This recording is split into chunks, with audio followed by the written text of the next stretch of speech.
The haunting melody drifted through the corporate hallway, stopping Eliza Montgomery mid-stride.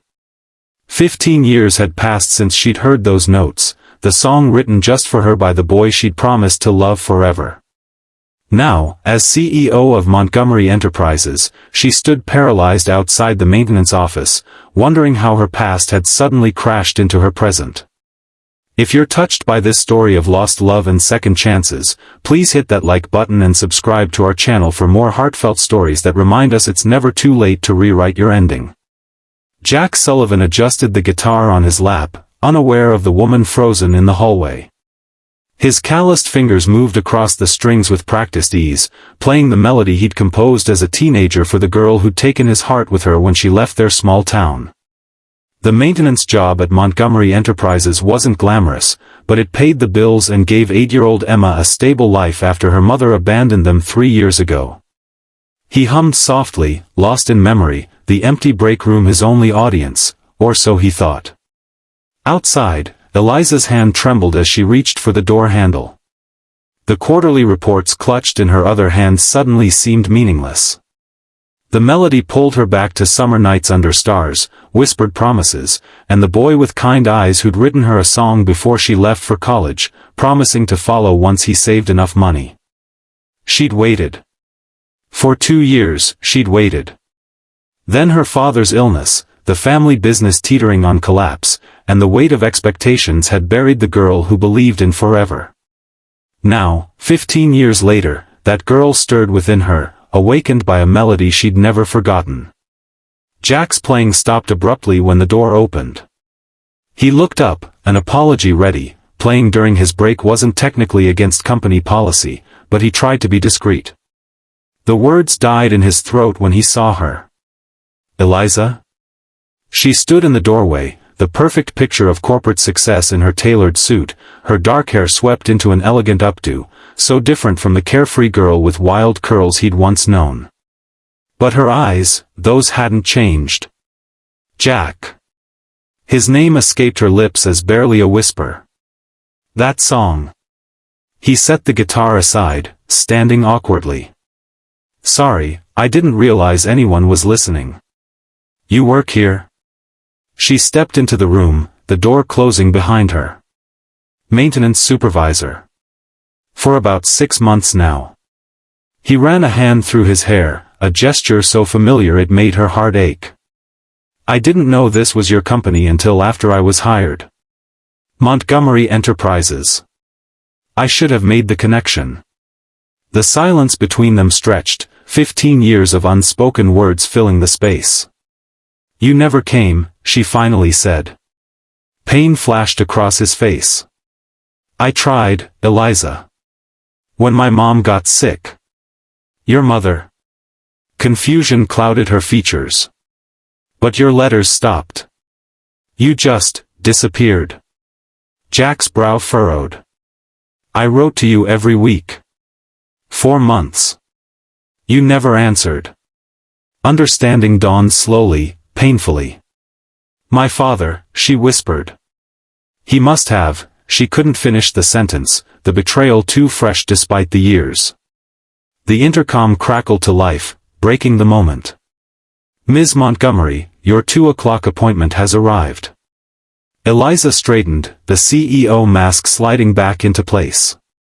We should talk. Not here. Not now, but... Daddy. A small voice interrupted as the break room door swung open. A little girl with Jack's eyes and a missing front tooth bounded in, followed by an apologetic-looking receptionist. I'm so sorry, Mr. Sullivan. She said she needed to see her dad urgently.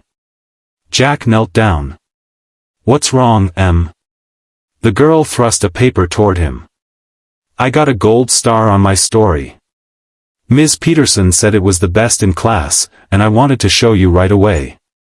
Jack's face softened as he examined the paper. That's amazing, sweetheart. He glanced up at Eliza, whose eyes were fixed on the child. Emma, this is an old friend of mine, Ms. Montgomery. Emma turned, studying Eliza with curious eyes. Are you the boss lady? Daddy says you run this whole building. Eliza knelt to the child's level, her voice gentle. I suppose I am. And I'm very impressed by your gold star. Emma beamed. Daddy helps me with my stories. He tells the best stories ever, especially about the princess who had to leave her kingdom to fight dragons. Eliza's eyes met Jack's over the child's head. She recognized the thinly veiled fairy tale of their own story. I'd love to hear those stories sometime, she said softly. The receptionist cleared her throat. Ms. Montgomery, your appointment. Eliza stood, smoothing her skirt. Of course. She reached into her pocket, pulling out a business card and handing it to Jack. My personal number is on the back. Call me. Please. As she walked away, Jack stared at the card in his hand, wondering if fate was offering them a second chance or simply reopening old wounds. That evening, Eliza sat in her penthouse apartment, the floor-to-ceiling windows offering a panoramic view of the city she'd conquered but never truly felt at home in. The quarterly reports lay untouched on her glass coffee table as she nursed a glass of wine, her mind replaying the afternoon's encounter. Jack Sullivan. In her building. With a daughter. She'd spent years building walls around the memories of him, focusing instead on saving her family's company after her father's death revealed the extent of his financial mismanagement. The Montgomery name had been on the verge of disgrace, and she'd sacrificed everything to restore it, her youth, relationships, the possibility of a family of her own. Her phone rang, startling her from her thoughts. An unknown number. Hello? It's Jack. His voice, deeper than she remembered but still unmistakably his, sent a shiver through her. Is this a bad time?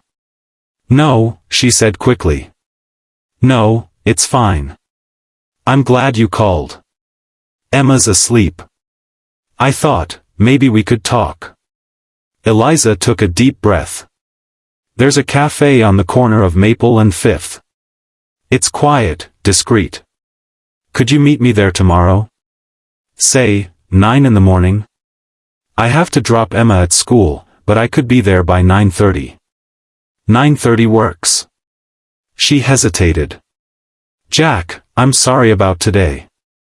It was a shock, seeing you. For me too. His voice softened. 15 years is a long time, Eliza. Yes, she whispered. It is. After they hung up, Eliza moved to her bedroom closet, pushing aside designer clothes to reach a box she hadn't opened in years. Inside lay the mementos of a different life, photographs, ticket stubs, and a worn notebook containing the lyrics to a song written just for her. The cafe was nearly empty when Jack arrived the next morning. He spotted Eliza immediately, seated in a corner booth, looking more approachable in jeans and a simple blouse than she had in her corporate attire. Her hair fell in loose waves around her shoulders, more like the girl he remembered.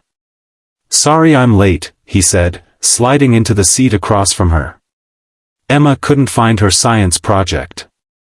Eliza smiled. She seems wonderful. She is. Pride softened his features. The best thing in my life.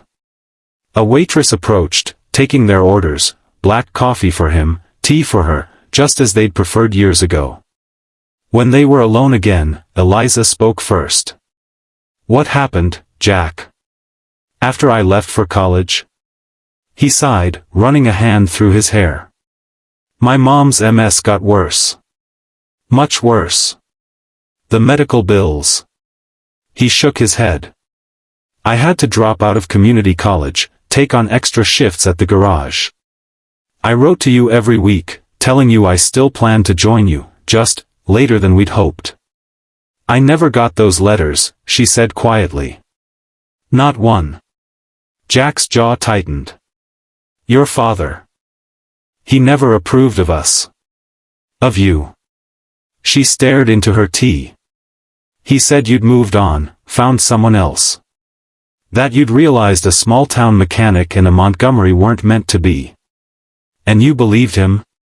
Pain flashed in her eyes. I was 19, Jack.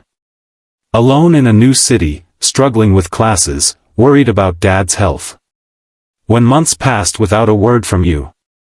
She trailed off. I called once. Your mother said you weren't home. I never tried again. She was heavily medicated by then. She probably didn't even remember the call. Jack's voice was hollow. I thought you'd found someone more suited to your new life. Someone with a future brighter than mine. The irony hung between them, two people who'd loved each other, separated by circumstances and the interference of others, each believing they'd been abandoned. What about Emma's mother? Eliza asked softly. Jack's expression clouded. Rebecca was a mistake. We were together for 5 years, married for 3. She wasn't ready for motherhood, though she tried. When Emma was 5, she decided family life wasn't for her. The divorce was finalized last year. I'm sorry. He shrugged. Don't be. Emma and I are doing fine. He studied her face. What about you? Married? Children? Eliza shook her head. Married to the company, as the board members like to joke. After Dad died, I discovered he'd nearly bankrupted us with bad investments. It took everything I had to turn things around. The Montgomery empire lives on, Jack said, a hint of the old bitterness in his tone. An empty kingdom. She met his gaze directly. I achieved everything my father wanted for me, and none of what I wanted for myself. The honesty in her voice caught him off guard. This wasn't the polished executive from yesterday, but glimpses of the girl he'd once known, the one who dreamed of writing novels, not running a corporation. Why were you playing our song yesterday? She asked. Jack looked down at his coffee. Emma asked about the guitar. I started teaching her some basics. That melody, it just came out. Some things you don't forget. No, Eliza whispered. You don't. Their conversation continued, filling in the gaps of 15 years apart. Jack told her about his mother's death, his rise from mechanic to maintenance supervisor, his dreams of opening his own repair shop someday.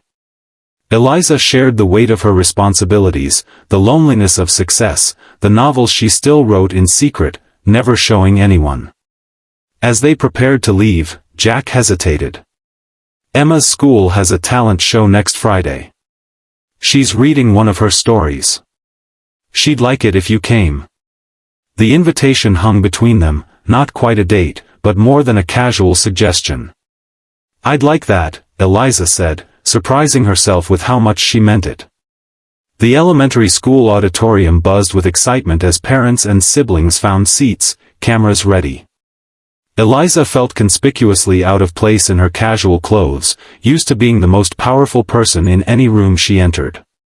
Here, she was just another adult in the audience, anonymous and ordinary. She spotted Jack in the third row, saving a seat. When he saw her, his face lit up with a smile that made her heart flutter embarrassingly. You came, he said as she sat beside him. I said I would. She handed him a small gift bag. For Emma. Just a journal. You mentioned she likes to write. Jack's expression softened. That's thoughtful. Thank you. The lights dimmed, and the principal announced the first act. They sat through a piano recital, a group dance number, and a surprisingly good rendition of Let It Go, before Emma's name was called. The little girl walked confidently to the center of the stage, her dark hair pulled back in a neat ponytail, clutching a paper in her hands. She adjusted the microphone and began to read her story, a tale about a brave knight who protected a magical forest, helping all the creatures who lived there. The knight was the strongest, kindest person in the whole kingdom, Emma read, her voice clear and steady. Even though he was alone, he was never lonely because he had a big heart that could love everyone who needed him. Beside her, Eliza felt Jack tense slightly. She glanced at him, noticing the emotion in his eyes as he watched his daughter. That's you, she whispered. The knight. He shook his head, embarrassed. She has a big imagination." When Emma finished, the audience applauded enthusiastically. She took a small bow, her eyes searching the crowd until she found her father. Her face broke into a delighted grin when she spotted Eliza beside him, waving excitedly. After the show, Emma rushed to them, still buzzing with adrenaline. "Did you like it? Was I good? Did I talk too fast?" Jack scooped her up in a hug. "You were amazing, Em. The best storyteller in the whole school." Emma wriggled free to stand in front of Eliza. "Did you like my story, Ms. Montgomery?" Eliza knelt down. "I loved it. And please, call me Eliza." She handed Emma the gift bag. "A little something for a fellow writer." Emma's eyes widened as she pulled out the leather-bound journal, her name embossed in gold on the cover. "It's beautiful. Thank you." She threw her arms around Eliza's neck in an impulsive hug. The gesture caught Eliza off guard, but she returned the embrace, a strange warmth spreading through her chest. Over Emma's shoulder, she met Jack's gaze, saw something shift in his expression. "How about ice cream to celebrate?" he suggested. Emma bounced with excitement. "Can Eliza come too?" Jack looked at Eliza questioningly. "I'd love to," she said, surprising herself again with how easily her carefully structured life was bending to accommodate them. At the ice cream parlor, Emma chattered about her classmates' performances, her upcoming science project, and her best friend's new puppy. Eliza found herself charmed by the child's enthusiasm, so different from the measured conversations of her corporate world. When Emma went to the bathroom, Jack turned to Eliza. "Thank you for coming. It meant a lot to her." "To her?" Eliza asked softly. His eyes held hers. "To both of us." The moment stretched between them, full of possibility. "Daddy." Emma's return broke the tension. "Can Eliza come to our house sometime? I want to show her my book collection and my turtle, Franklin." Jack looked embarrassed. "Emma, Eliza is very busy. She runs a whole company." "Actually," Eliza said, "I'd love to meet Franklin. Maybe this weekend?" Emma's face lit up. "Saturday. We make pancakes on Saturday mornings. You could have breakfast with us." Jack started to protest, but Eliza touched his arm gently. "Pancakes sound perfect." Saturday morning found Eliza standing outside a modest two-bedroom apartment, second-guessing her decision. She'd cancelled a golf game with potential investors for this, pancakes with a maintenance supervisor and his 8-year-old daughter. Her assistant had been shocked, her board would be appalled, and yet here she was, a bottle of Real maple syrup in hand, more nervous than before any corporate negotiation. Jack opened the door, flour dusting his t-shirt, looking more relaxed than she'd ever seen him. "Fair warning," he said with a grin, "Emma's idea of making pancakes involves creating a disaster zone in the kitchen." Eliza laughed. "I'm not exactly a culinary expert myself." "Then you'll fit right in." The apartment was small but warm, filled with mismatched furniture that somehow worked together. Children's artwork covered the refrigerator, books filled the shelves, and a guitar stood in the corner of the living room. It was nothing like her minimalist penthouse, yet it immediately felt more like a home. Emma bounded out of the kitchen, wearing an oversized apron. "Eliza. You came. Do you want to help me mix the batter? Daddy says I put in too many chocolate chips, but there's no such thing as too many chocolate chips, right?" The apartment was small but warm, filled with mismatched furniture that somehow worked together.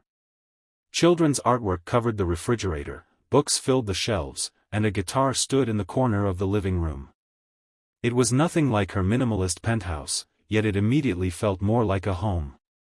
Emma bounded out of the kitchen, wearing an oversized apron. "Eliza. You came. Do you want to help me mix the batter? Daddy says I put in too many chocolate chips, but there's no such thing as too many chocolate chips, right?" The morning passed in a blur of laughter, spilled flour, and surprisingly delicious pancakes. Eliza met Franklin the turtle, admired Emma's book collection, and listened to the child's elaborate stories about her stuffed animal collection. When Emma asked her to read aloud from her favorite book, Eliza found herself doing different voices for each character, something she hadn't done since reading to her younger cousins decades ago. Later, while Emma was showing Franklin a new rock she'd found at school, Jack and Eliza sat on the small balcony, coffee mugs in hand. "You're good with her," Jack said. "Natural." Eliza looked through the glass door at Emma. "She makes it easy." "She's extraordinary, Jack." "She likes you." He hesitated. Write an engaging and emotional story based on the title. Single Dad played a guitar melody. The CEO froze, hearing the song her first love wrote for her. Begin the story with hook who joins the viewers at the end. Immediately capture attention, also motive viewers to like video and subscribe the channel. Develop the plot with emotional depth and relatable characters, including key challenges and their resolutions. Ensure the story maintains a smooth pace suitable for an 400-minute YouTube video, leaving a strong, inspiring message by the end.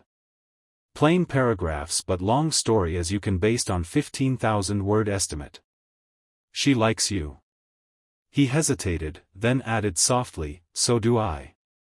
The simple admission hung in the air between them. Eliza's heart raced as she met his gaze.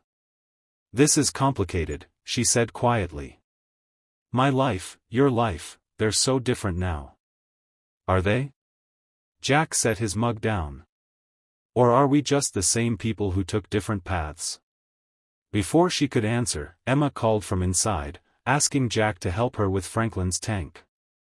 The moment broke, but the question lingered. As Eliza prepared to leave that afternoon, Emma hugged her tightly. "Will you come back soon? Maybe for movie night on Friday? We make popcorn and build a fort in the living room."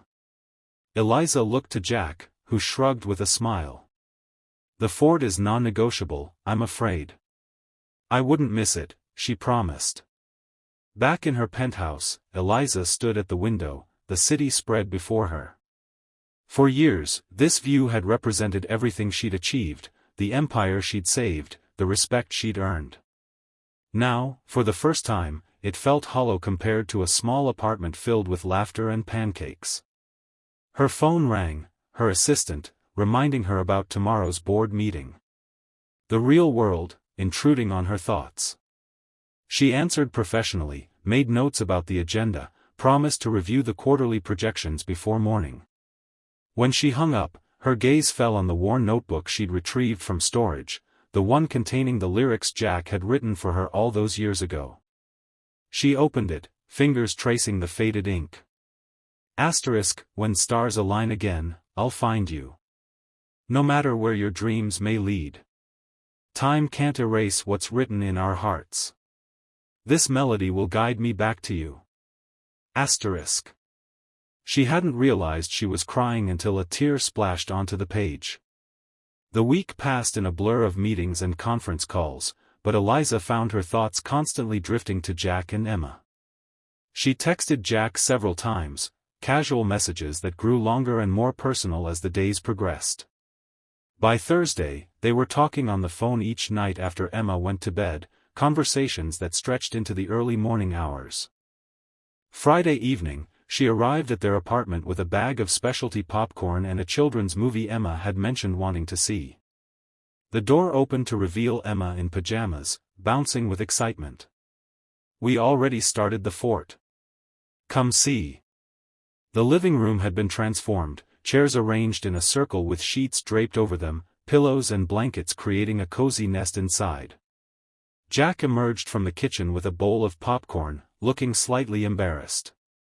"I swear I'm a responsible adult most of the time." Eliza laughed. "It's magnificent. I haven't been in a fort since I was about Emma's age." The evening was magical, the three of them huddled in the fort, watching movies, Emma nestled between them. When the child finally dozed off, head resting against Jack's shoulder, he carefully carried her to bed. Returning to the living room, he found Eliza gathering the popcorn bowls. Leave those, he said softly. Sit with me a while. They settled on the couch, the fort still standing in front of them, a physical reminder of the evening's joy. Emma asked me something today, Jack said, his voice careful. She wanted to know if you were going to be my girlfriend. Eliza's breath caught. What did you tell her? That grown-up relationships are complicated. He turned to face her. But that I care about you very much. Jack. She hesitated, the words difficult to find. My life is so structured, so planned. Board meetings and investor calls and charity galas. And yours is simpler? There was no bitterness in his tone, just acknowledgement. Fuller, she corrected. You've built something real here, with Emma. Something that matters. He reached for her hand, his calloused fingers warm against hers. What if there's room in that life for you? And room in yours for us? The question was both terrifying and exhilarating. Before she could answer, her phone rang, the special tone she'd set for work emergencies.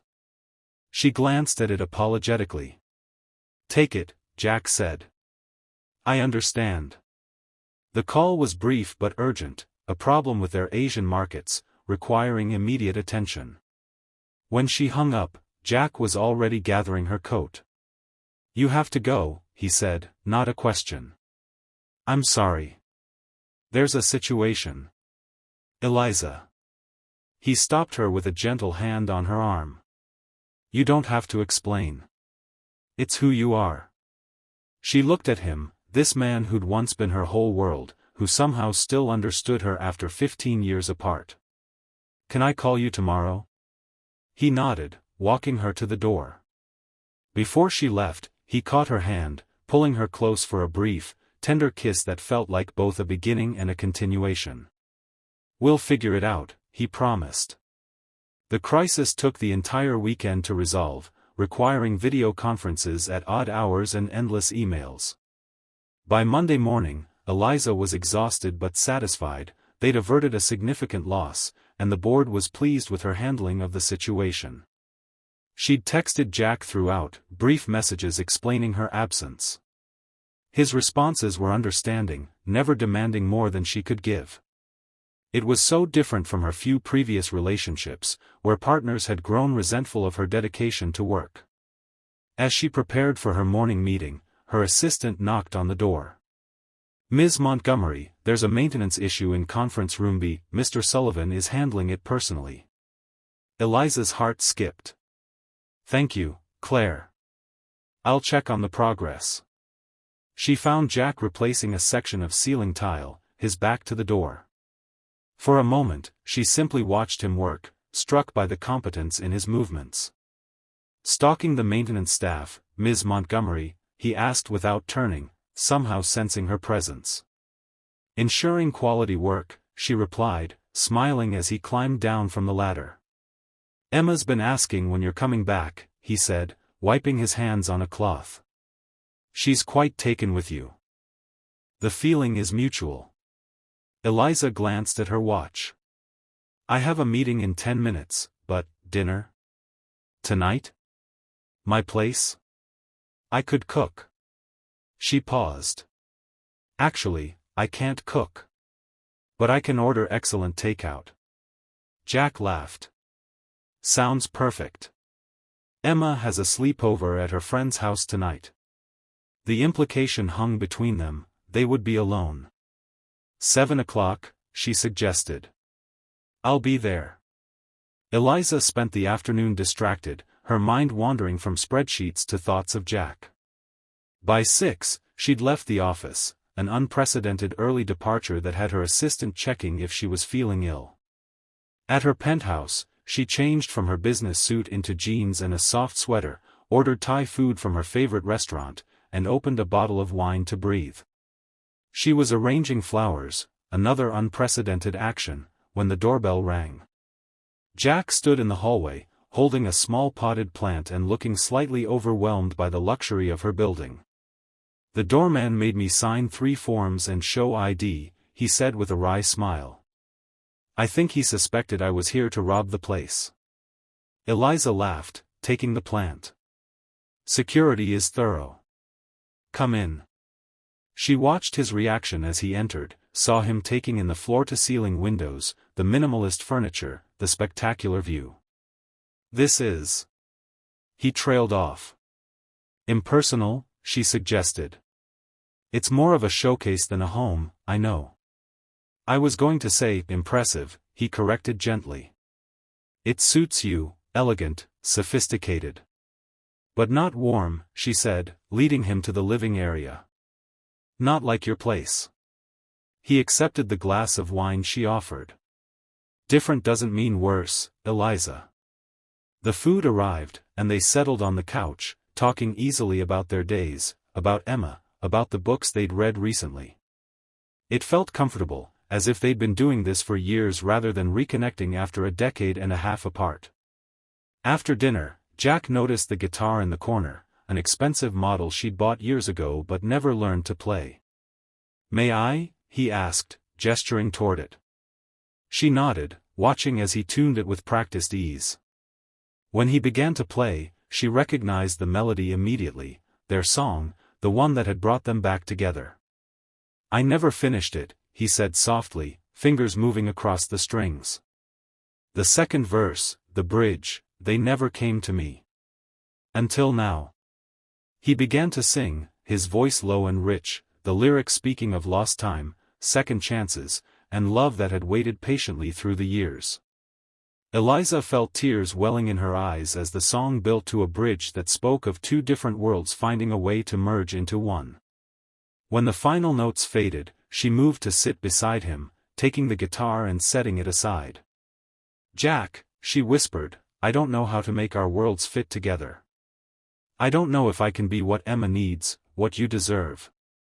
He touched her face gently. You already are. The question is whether we're what you need. She leaned into his touch. When I'm with you and Emma, I feel like myself, not the CEO, not the Montgomery heir, just Eliza. I haven't felt that way in 15 years. His kiss was gentle at first, then deepening with years of longing.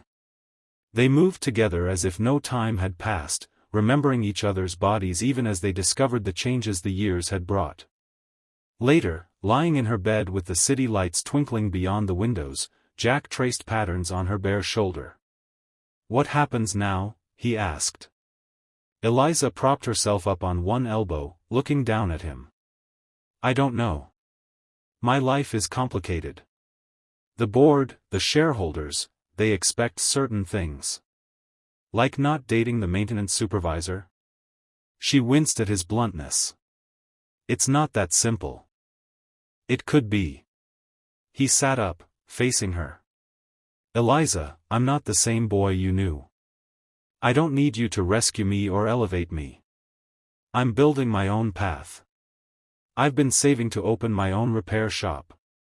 I have plans, dreams that don't depend on you or your world. Then what do you want from me?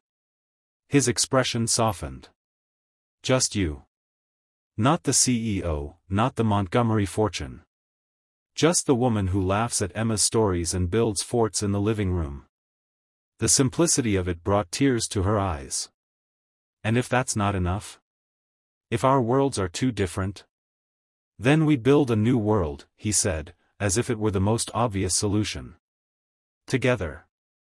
The following weeks brought a careful dance of integration. Jack and Emma joined Eliza for dinner twice a week. She attended Emma's soccer games on Saturday mornings. They explored the city together on Sundays, museums, parks, farmers' markets. At work, Eliza found herself delegating more, leaving the office at reasonable hours, her priorities shifting subtly but significantly. Her assistant noticed the change, commenting that she seemed more focused, more efficient in her reduced hours. The board noticed too. After a particularly successful quarter, the chairman, Richard Hargrove, invited her to lunch. You seem different lately, Eliza, he said over appetizers. More balanced.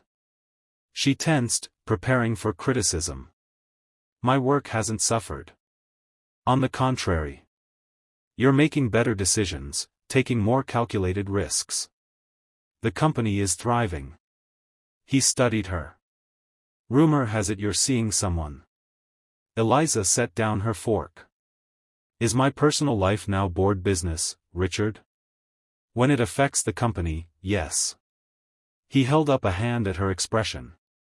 In a positive way, I mean. You've been the heart and soul of Montgomery Enterprises for a decade, Eliza. You saved us. But you've been living like a monk, sacrificing everything for this company. And now I'm not, she acknowledged. Now you're not, he agreed. And I, for one, am glad. A CEO with a life outside the office brings perspective we need. He leaned forward. Bring him to the charity gala next month. Let's meet the man who's brought our fearless leader back to the land of the living. The invitation sparked their first real argument. They were at Jack's apartment, Emma already asleep, when Eliza mentioned the gala. It's a major event, she explained. All our top executives, board members, major clients. Jack's expression grew guarded. And you want to what, show me off? The boyfriend from the wrong side of the tracks? That's not fair, she protested. I want you there because you're important to me. As what, Eliza? The maintenance guy you're slumming with? How will you introduce me to your board members? The question hit a nerve. As Jack Sullivan, the man I'm seeing. The man she stopped, the word catching in her throat.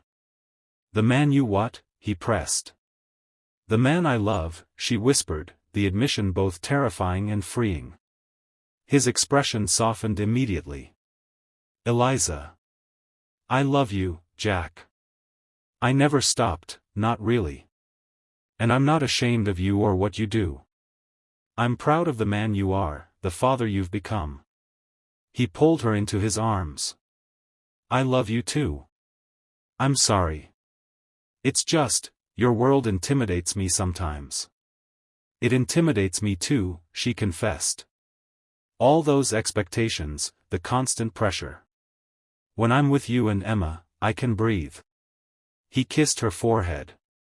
Then I'll go to your gala. I'll even wear a tie. A tie? She pretended shock. Now I know it's love. The night of the gala arrived, and Eliza found herself more nervous than before any board presentation. She'd arranged for Emma to stay with Jack's neighbor, a retired teacher who often watched her after school. When Jack arrived at her penthouse, she barely recognized him. The rented tuxedo fit him perfectly, his hair neatly styled, his usual stubble trimmed to precision. He looked handsome, sophisticated, and completely uncomfortable. I feel like an imposter, he admitted as she straightened his bow tie.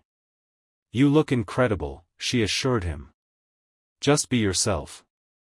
That's who I fell in love with. The ballroom of the Grand Hotel was transformed for the annual Montgomery Foundation Gala, crystal chandeliers casting a warm glow over elegantly dressed guests. As they entered, Eliza felt Jack tense beside her, his hand tightening around hers. Breathe, she whispered. It's just people in fancy clothes. The evening progressed better than she'd dared hope. Jack charmed her colleagues with his straightforward manner and quick wit.